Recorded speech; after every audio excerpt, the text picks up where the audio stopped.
Books and Books in Coral Gables. Thank you all for coming down tonight. A word for our internet audience at home. If at any time during the event you would like to purchase a copy of the Book of Matt, just call into the store, the number on your screen. We'll take care of that for you. Mr. Jimenez will sign it for you, and we'll ship it anywhere in the United States free of charge. For those of you watching from overseas, the charge might be a little bit more. This evening, Books and Books is very pleased to present Mr. Stephen Jimenez and his new book, The Book of Matt, Hidden Truths About the Murder of Matthew Shepard.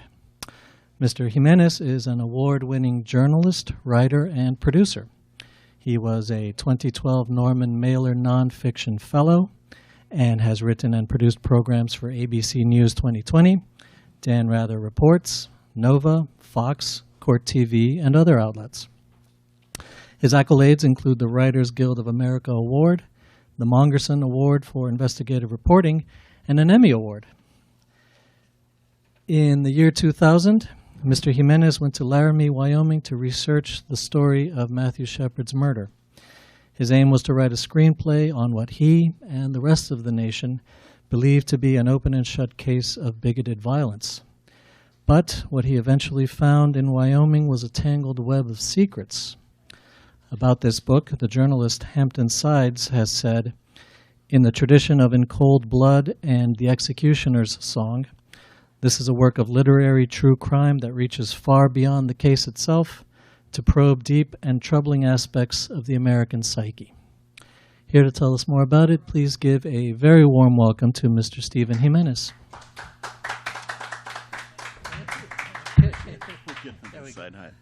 Great. That's perfect. Good evening. And I thought what I would do first is just, Victor gave a little bit of an introduction, but give a little bit more of an introduction on how I became involved in this story and some of the changes I went through in my thinking about the murder of Matthew Shepard. I went to Laramie in February of 2000 with the idea of writing a screenplay about Matthew Shepard's murder. When I first heard about the crime in October of 1998, like many gay people around the country, I was really shocked and horrified by the gruesome violence of this crime. But it was not immediately following the crime that I made the decision to go to Laramie. It was a year later, right during Aaron Mckinney's trial, right after Aaron McKinney was convicted, in the courtroom, Dennis Shepard, Matthew's father, made a really eloquent statement in which he really seemed to bare his soul. And he said basically, I'm paraphrasing, but he said, why wasn't I a better father and friend to Matt? Why wasn't I there when he needed me most? And how will I ever get an answer to those questions now? And there was something about that registered, the very big human cost that was involved for the Shepard family in losing their son.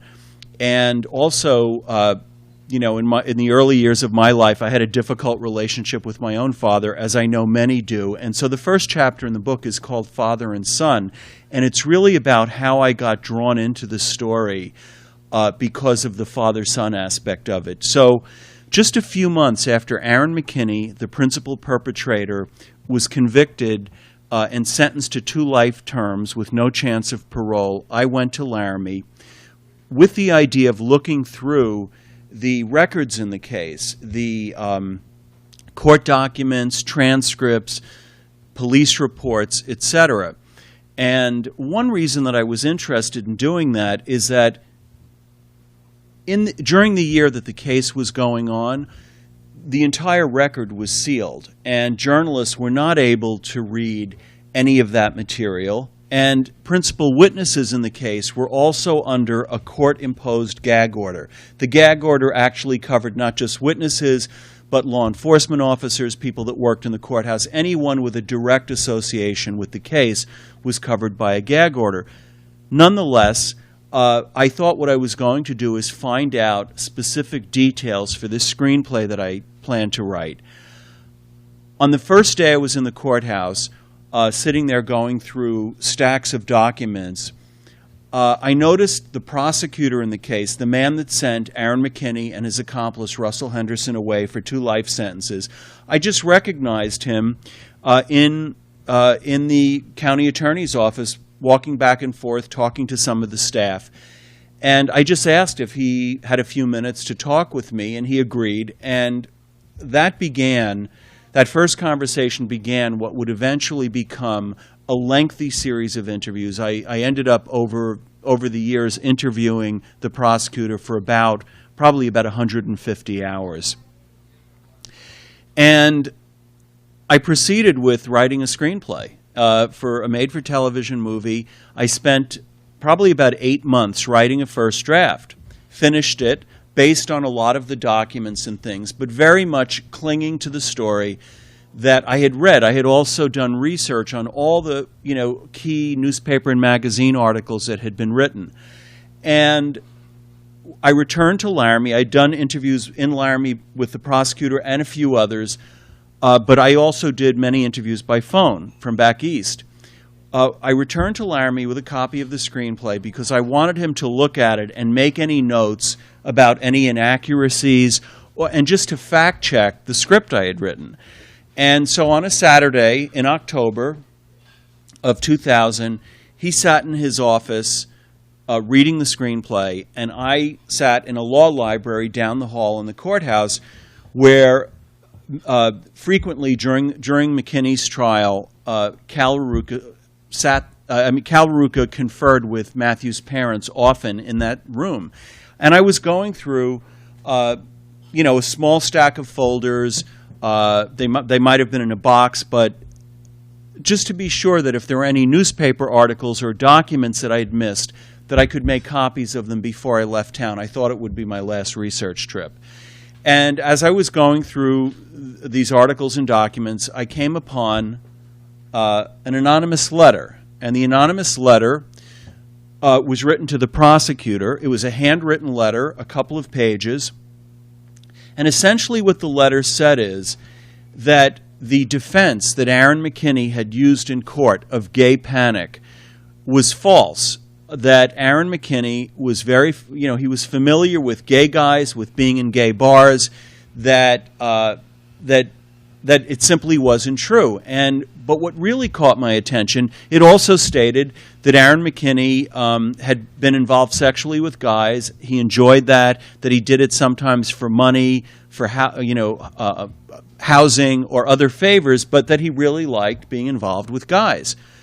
So that caught my attention, but what really got my attention is that in the letter there was mention of an actual person in Laramie that I had read about in several of the big magazine articles. His name is Doc O'Connor, and he's a limousine driver, a rather notorious figure in Laramie.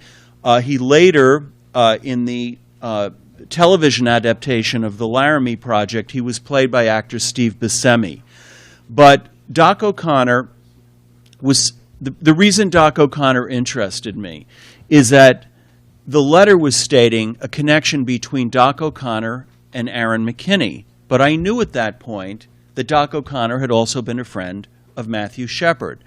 So that's what really initially prompted me to begin an investigation. The letter, I realized, was a source that, was not reliable in the sense that certainly journalistically you couldn't use a letter that was anonymous.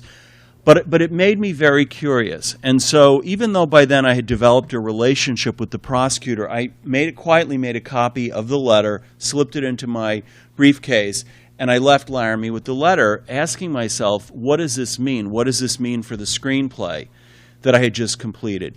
What I decided is that I was going to look into the case more using, for example, one document I used is the prosecution's witness list, the people that they either called to testify in Aaron McKinney's trial or people they intended to call but never did call. I started there. I started with employees of the Fireside Lounge in Laramie, where Aaron met up with Aaron McKinney and Russell Henderson that night. Well, What I ended up finding was a very, very different story than the one I went there to write, because, as I said, I went there fully believing, in a very pure sense, that this was an anti-gay hate crime. It's not that the purpose of my book is to somehow say this wasn't a hate crime. What the purpose of my book is to really look at the complexities that I discovered in my investigation. One thing, for example, that I'll just mention right up front is that many of the magazine articles and newspaper articles and television reports stated that Aaron McKinney and Russell Henderson were strangers to Matthew Shepard, that they walked into a bar that evening and they noticed that Matthew was well-dressed, appeared to be gay, thought he had money, and they decided on the spot to target him for a robbery. One of the things that I discovered is that, in fact, Aaron McKinney and Matthew Shepard had known each other for many months before this crime happened, that they had been friends, that they had socialized at the same parties, and even that there had been some conflict between them in the weeks and months leading up to this crime. And I'll just mention, if you haven't had a chance to read the book yet, have you had a chance to read the book, anyone? No. Okay. Let me then just tell you a little bit about that. Two instances that I discovered. On one occasion, Matthew was with a longtime friend and sometime boyfriend named Ted. And Ted and Matthew were at a convenience store in Laramie, and Matthew got out of the vehicle to go into the convenience store to buy some beverages and cigarettes. When he came out, he encountered Aaron McKinney in the parking lot, and they started talking, and their voices got raised, and there was some tension there between them. Ted got out, went over to talk with Aaron and Matthew to see what was going on. And as he and Matthew left, Aaron McKinney said to Matthew, "You better watch your back." That was one instance. There was another instance which goes to something that is a difficult part of the story. It involves crystal meth, and I'll tell you a little bit more generally about what I learned about crystal meth later. But on an occasion at a different bar in Laramie, the Library Bar, there was an encounter when a friend of Matthew's brought some crystal meth to the bar and gave it to him. And this was I was told this by the source, and it was backed up by another source, that she gave the crystal meth to Matthew, and then Matthew went out into a vehicle out behind the bar with Aaron McKinney to talk about the meth and for Aaron McKinney to sample it. So they sampled the meth out there, and Aaron McKinney was trying to persuade Matthew to advance him the meth without any money, to give him the meth. Aaron McKinney presumably was going to go sell it and then wanted to pay Matthew later. That Matthew wouldn't agree to that, supposedly, allegedly, according to this source. Aaron McKinney stormed back into the bar. There was a whole group of friends of Matthew at a table, and Aaron came in and was using various expletives. He was very pissed off that Matthew wouldn't advance him the drugs. What I learned about Aaron McKinney is that Aaron McKinney was a meth addict, and he had been an addict for 3 years, and he'd also been dealing meth for 3 years prior to the night of the crime. The week leading up to the attack on Matthew, Aaron McKinney had been up pretty much for a straight week. And in the book, I take it step by step, day by day, and describe what was going on. He was not only strung out. On the weekend right before the crime, in addition to using meth, he was also mixing it with cocaine. He owed 2 of his suppliers, regular suppliers, money. He had a girlfriend, a live-in girlfriend. I believe she was 18 at the time. She was a young mother, and they had a 4-month-old son that he was supporting. It was October 6th, and he had not yet paid his rent for October. So he was in quite a desperate situation. But just to go back for a moment to what I said, that the story that was first told by the media about these three figures being strangers went through a variety of embellishments, and the story changed as it was reported in the media. For example, what I said first is that these guys were strangers. They went in, they targeted Matthew because he was gay, and then lured him out of the bar, presumably on some kind of a sexual promise. That was the first story. The next story was that while they were in the bar, Matthew Shepard had come on to them, made a sexual advance on both of them, which embarrassed them in front of their friends, and they decided to take him out and beat him up to teach him a lesson not to come on to straight people. That story was perpetuated in part by Aaron McKinney's girlfriend. Later on, the third story, which Aaron McKinney himself put into the record, was during his trial when he claimed this gay panic. He said that Matthew came on to him in the truck after they left the bar. They were driving through town, and as they got to the other end of town, Matthew Shepard grabbed Aaron McKinney's leg, and he claimed that that's what set him off and made him explode in violence. So, again, this is just one of many examples how they first met, and a couple of the encounters that I mentioned of tension and discord between Aaron and Matthew. They also had times, and this is in the book documented by named sources. For example, there was an evening when they socialized together when they were really on good terms. They went out for a limousine party with the driver that I mentioned earlier, Doc O'Connor. There were other people. Doc was not driving the vehicle that night. He was in the back partying. One of his drivers was driving, and there were two women who are characters in the book who were partying with them that night and describe.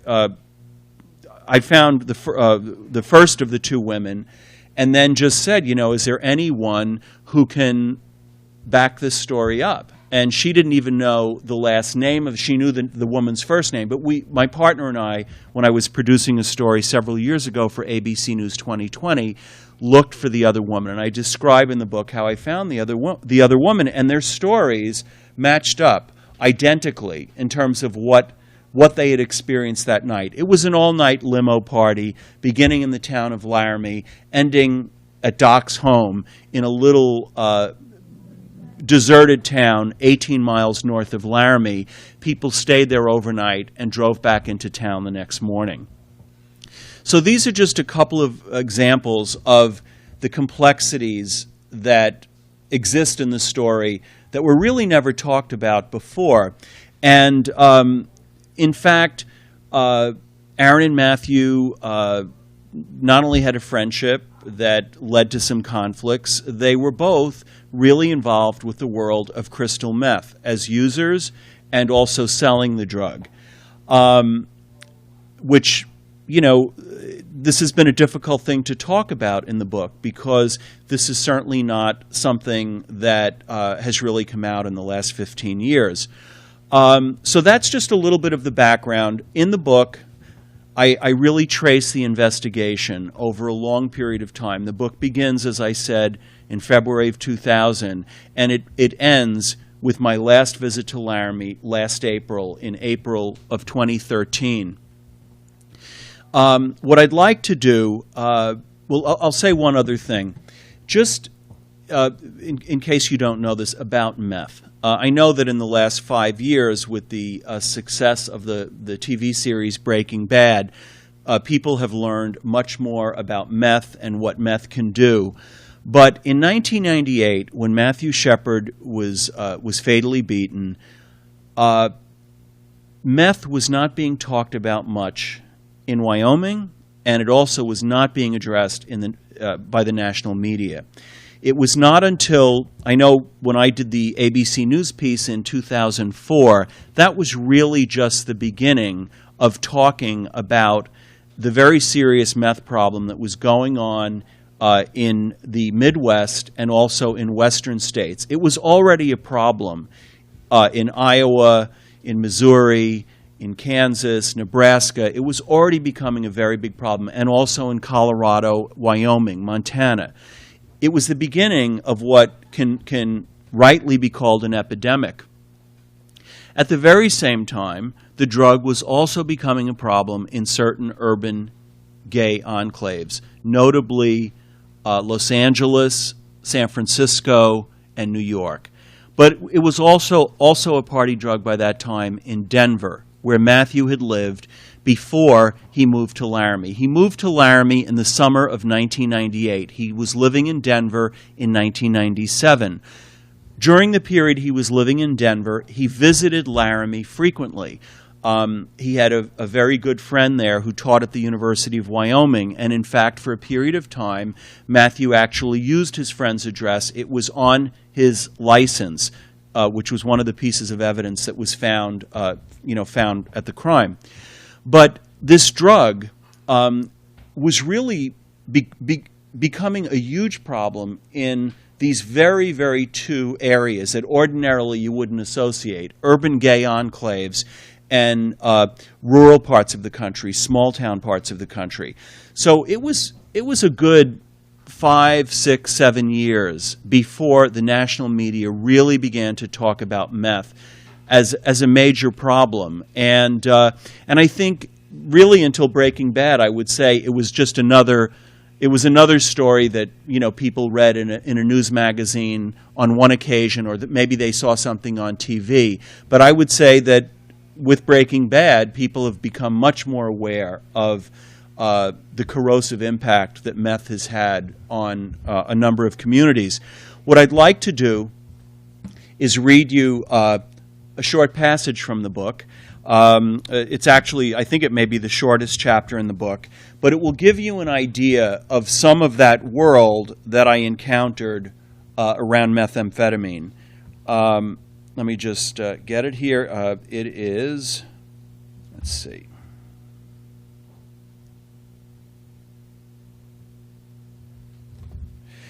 It's a short chapter. It's chapter 19, and it's called Sleeping Dogs.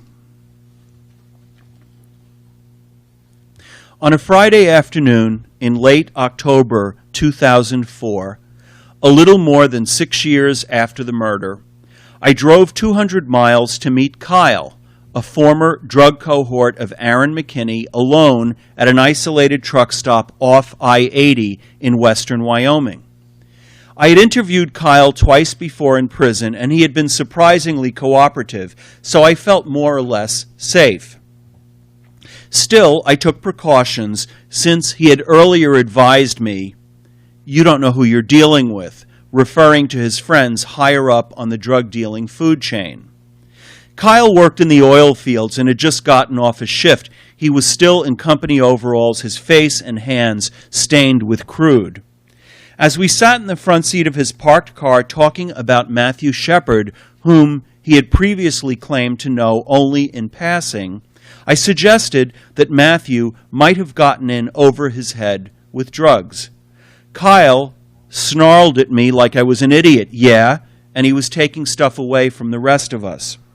Without warning, 2 other vehicles suddenly backed into spaces on both sides of us, wedging us in. When I saw what was happening, I leapt from the car and ran into the middle of the parking lot where there were more lights. Kyle shouted for me to get back in the car, but I refused. At that instant, a friend of mine, who was planted in a nearby truck monitoring the meeting, called my cell phone. "Get out of there, Steve," he yelled. "They're setting you up." "Stay in your car. Don't let them see you," I snapped back. Trying not to panic, but worried I would get run over or shot, I spun around several times to keep Kyle's car in view as I hustled across the parking lot to a truck stop restaurant.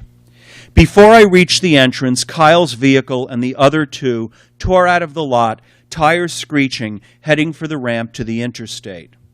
Seconds later, my friend picked me up in front of the truck stop, his face a sickly shade of white. In a halting voice, he told me how close he thought he had come to losing me there. I knew he was right. With his help, I had narrowly managed to escape, but clearly I had been given a message. Driving away from the truck stop, I took my friend's advice and crouched down on the floor of his truck, out of sight. Evidently, someone more powerful than Kyle had set me up. I hardly slept that night in Laramie. Waves of anxiety surged through me till late the next morning. Why had I put myself in danger like that?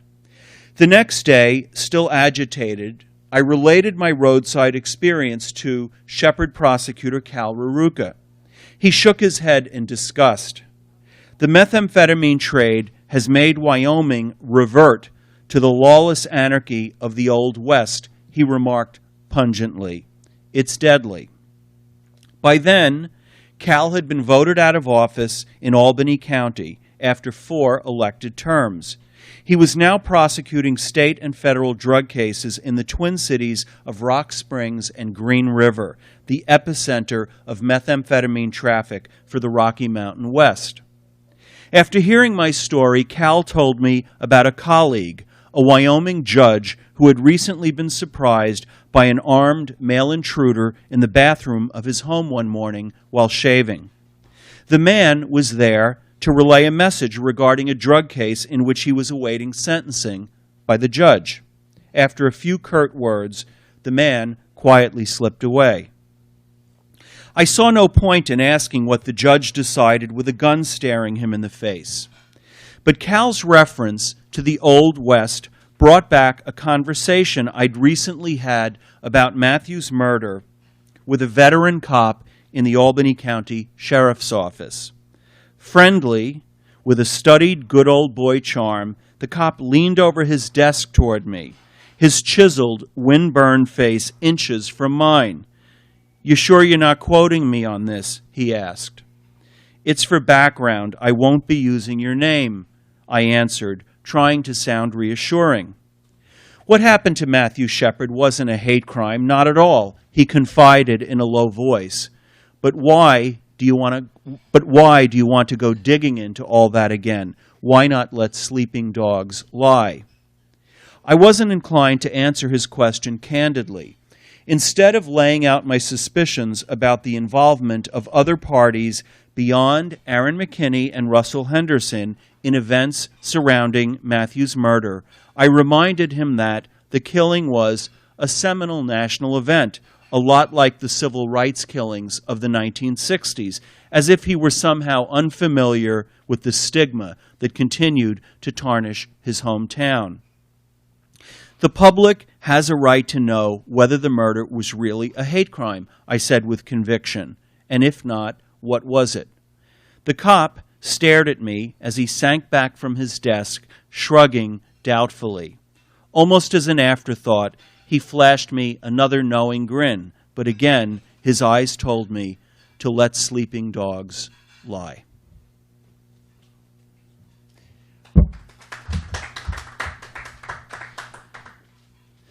Thanks very much. I thought what we could do is maybe have some questions. Can you muster up some questions?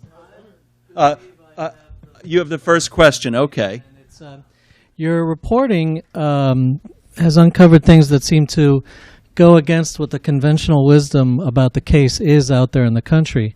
And while I was sitting here listening to you speak, I found myself wondering, what's the state of the reporting in Wyoming? Are there journalists in Wyoming closer to the case that have, put these arguments out there, or are you just like a voice in the wilderness on this? Well, to tell you the truth, once the Shepard case was over, once Aaron McKinney was convicted in early November of 1999, the case was considered over. The only thing that appeared in the media, in the press in Wyoming after that, was either a couple of small stories related to Russell Henderson's attempts to appeal, and then, of course, the Shepard Foundation had some publicity related to various anniversaries or to the pursuit of getting a hate crime law passed in Washington.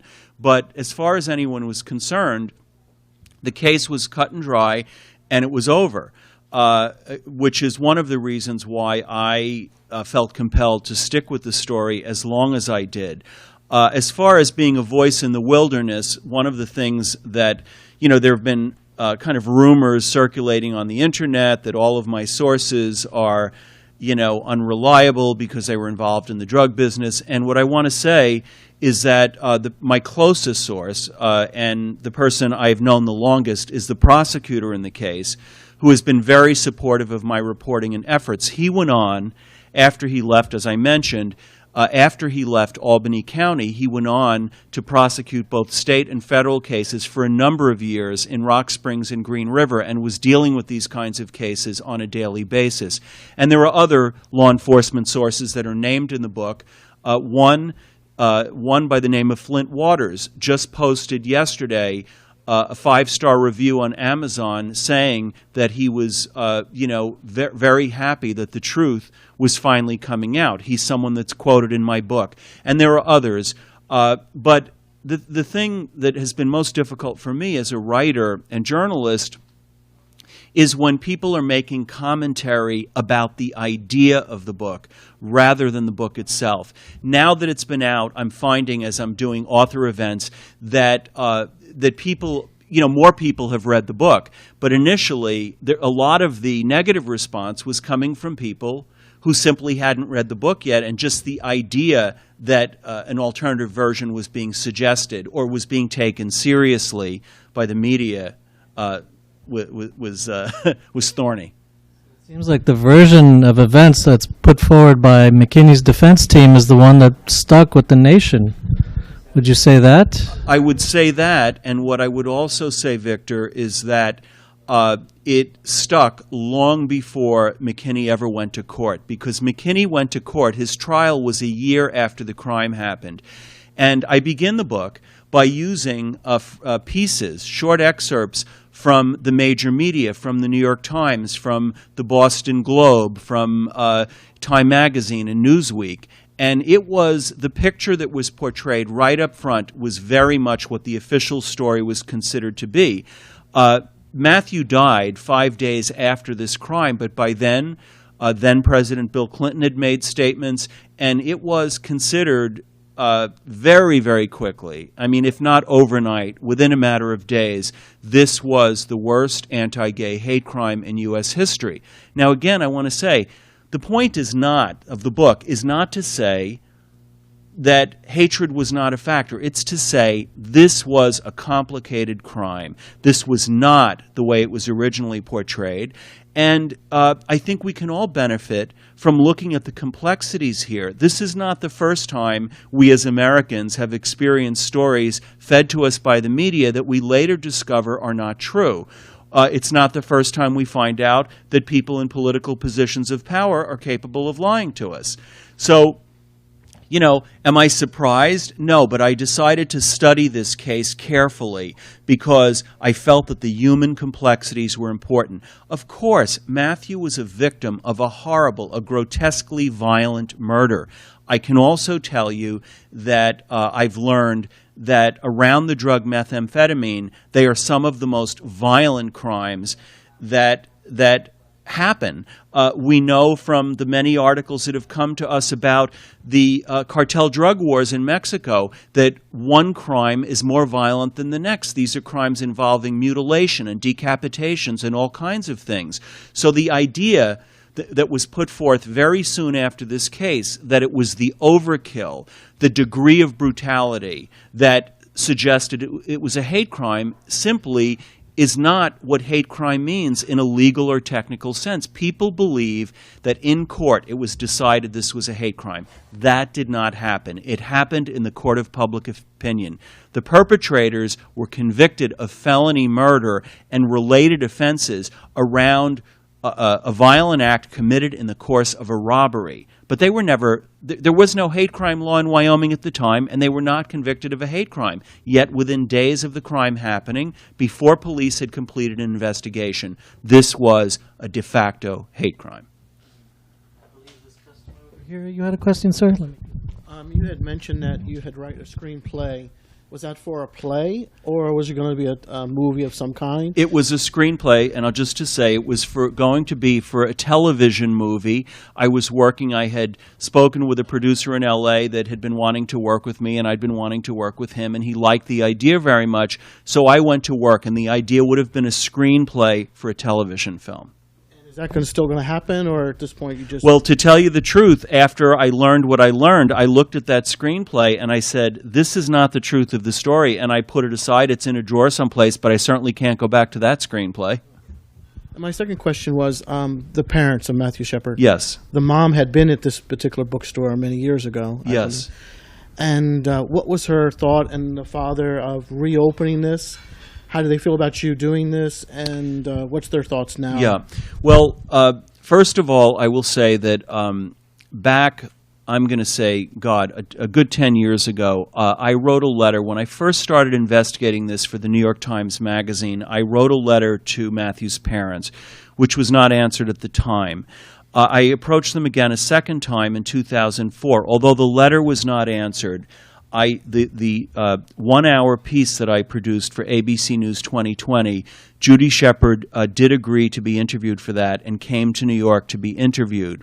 After the piece aired, she distanced herself, I should say, from it, and was critical of the piece that we had produced. So I can't speak for her. What I will say is, when the book came out, the Matthew Shepard Foundation released a statement, and it was a very general statement saying that they weren't going to respond to innuendos or rumors, and that they would continue carrying on the work that they had set out to do in Matthew's name. I'd like to add that I do have a lot of respect for the work the Matthew Shepard Foundation has done on the message of speaking to bigotry and violence and anti-gay sentiments. That's an important message, and nothing in my book alters that. That is, as a gay man, I've been out as a gay man since the 1970s, and I've been involved with many gay causes. Nothing changes the importance of the message that they have delivered. I think that various political groups have been taking what the Shepard Foundation said and have been interpreting on all sides of the political spectrum that in a variety of ways. But if we have the time, there's a short quote that I'd like to read you from the book that was made to me in a recorded interview back in 2004 by a friend of Matthew by the name of Jason Marsden. And Jason Marsden was a journalist back then. He was one of the first people to hear about the crime. He was working at the Casper Star-Tribune in 1998 when the attack happened. Jason Marsden today is the executive director of the Matthew Shepard Foundation, and I think you'll find the statement that he made to me in 2004 in a recorded interview very interesting. May I read that? Yes, please do.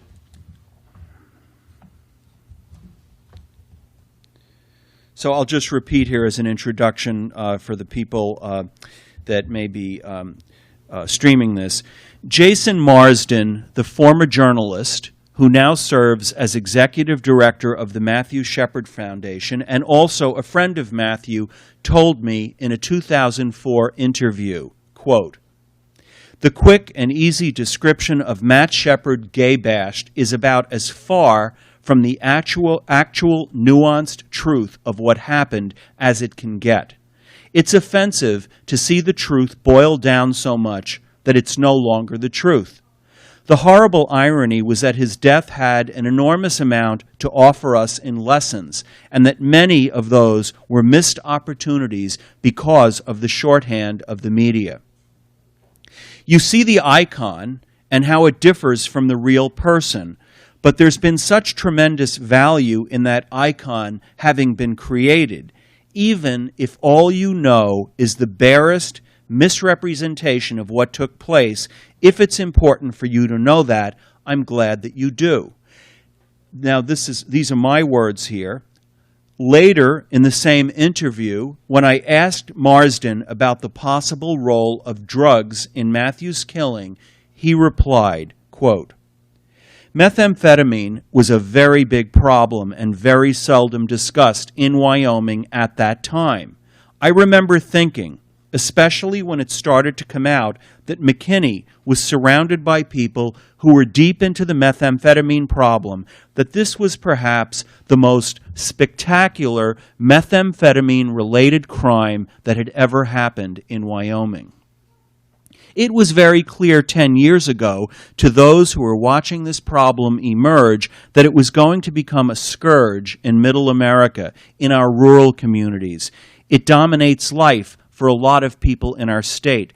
We've got needles on the side of the road in Wyoming, drug lab materials that are thrown out the window of someone's car on the interstate. I remember thinking at the time that the Matt Shepard case would forever go down in history as, you know, one of the saddest examples of gay bashing. But what it also was one of the saddest examples of the desperate lengths people on methamphetamine will go to." These are my words concluding this chapter. What Marsden and others may not have realized at the time was that Aaron was not the only figure in this tragedy surrounded by people who were deep into the methamphetamine problem. The ravages of meth, which helped destroy Matthew's life, not to mention the lives of Aaron and Russell and the shattering impact on the families of all three, were never adequately examined or brought to light, and in some cases were deliberately covered up. Stephen, over the course of these many years, has Aaron Mckinney ever given any indication of changing his story or giving a little bit of a give on what his position was? Well, what I can say is this. Aaron has changed his story many times, but I will say that I began interviewing Aaron in 2002, and I've known him for quite a number of years. I've known Russell as well. And in the period of the most intense reporting that I was doing, Aaron Mckinney acknowledged point blank that the gay panic defense was completely fabricated. He acknowledged that that he was trying to just come up with something that thought he could use. And when asked, what about his attorneys, he said, it was partly my idea and partly theirs, but that's what they decided to use. I will point out that during Aaron Mckinney's trial, they called an expert on methamphetamine only to talk about the fact that Aaron had used meth and what some of the psychological impact had been.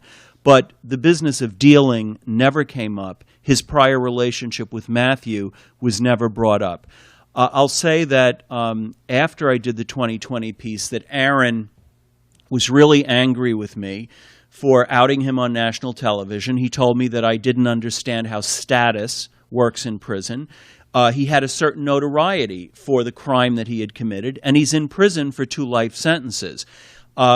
People thought Aaron Mckinney was a tall guy. He's a short guy. He's a couple of inches smaller than Matthew. I describe in the book, when I met him, a kind of boyishness. I mean, it's almost deceptive at first because you almost feel the vulnerability there. But I would say that the exposure to sexual predators in prison is a very, very real thing. So I can't get inside his mind and tell you why he's lied, but I will say for sure that he has asked me many times not to identify the people that were his drug suppliers. I do know who several of them were. I certainly know who the main 2 suppliers were. And interestingly, at the time of the attack on Matthew, these suppliers were they had not really, the law had not really caught up with them. However, the law did catch up with these 2 suppliers. One of them is now serving a very long prison term. The other one served some time and is out and has left the drug world behind. Well, that's remarkable. Even though Aaron Mckinney admitted that the gay panic defense was kind of a fabrication, you're still receiving some resistance out there in your effort to recast the nature of this crime. did you say a little resistance? Again, let's talk about, for me, in working on this book and living with it for as long as I have, what interests me as a writer, and I think there are precedents here. I think you can look at, at Mailer's Executioner's Song, where he really tried to understand the complexities of Gary Gilmore. In this case, it was an attempt to understand, how did this violent tragedy come about? There are human complexities here. There are human frailties and subtleties. And to look at what was the web of factors that brought about this crime. I think there were a number of factors in play. I think class was an issue. Matthew, the Friday night before this happened, he took a limousine out to go to a disco that night. He was a 21-year-old college kid spending $1,100 or $1,200 in cash, took a lot of friends out, for a meal. And Aaron Mckinney was a roofer. He had a previous history of committing other offenses going back to the time when he was a juvenile.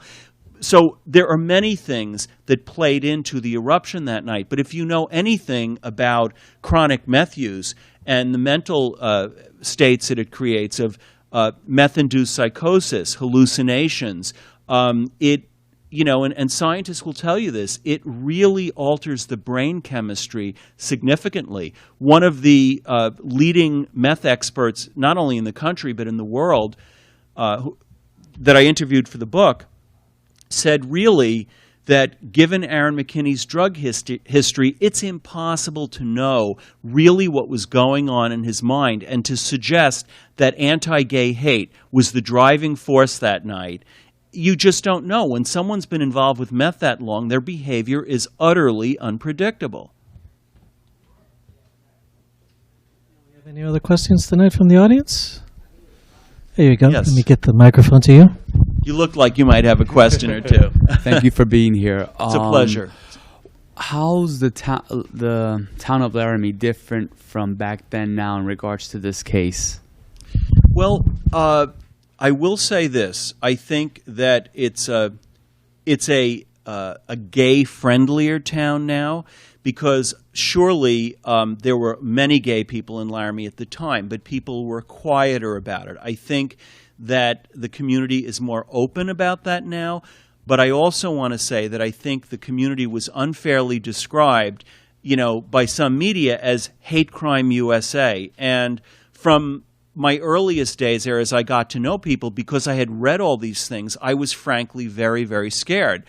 I will tell you, I very quickly realized that I was far more afraid of the criminal element than I was afraid of because I was gay. And many of my law enforcement sources have known for years that I was a gay man. And there was nothing, I did not experience much in the way of anti-gay sentiment. In fact, I thought I would experience that from Aaron Mckinney's father, based on media comments I had read. And I talk about in the book, I did not find McKinney's father homophobic. People don't realize that Aaron Mckinney and Russell Henderson had gay friends. They had been around gay people. Aaron McKinney's girlfriend, Kristen, at that time, her mother was out as a lesbian, okay? Russell's girlfriend, Chastity Paisley, her mother, Chastity's mother, was also in a lesbian relationship and is still, as far as I know, with the same woman today. So it's not like these guys had never been around homosexuality. They had been around it on a daily basis. And as I mentioned, Aaron Mckinney had been close to Doc O'Connor. I know of other gay friends that they had, and in fact, Matthew and Aaron shared some of the same social circles in Laramie. Sure. All right. Any more questions tonight? And I'd like to thank Mr. Jimenez for sharing his reporting and his insights with us. Once again, for the internet audience at home, if you'd like to call the number on the screen, purchase a book, we'll get it signed for you and shipped to wherever you are in the United States free of charge. Also, our live streamed events are archived, so if you didn't happen to catch tonight's event from the beginning, you could watch tonight's event or any of our other live streamed events archived on the internet.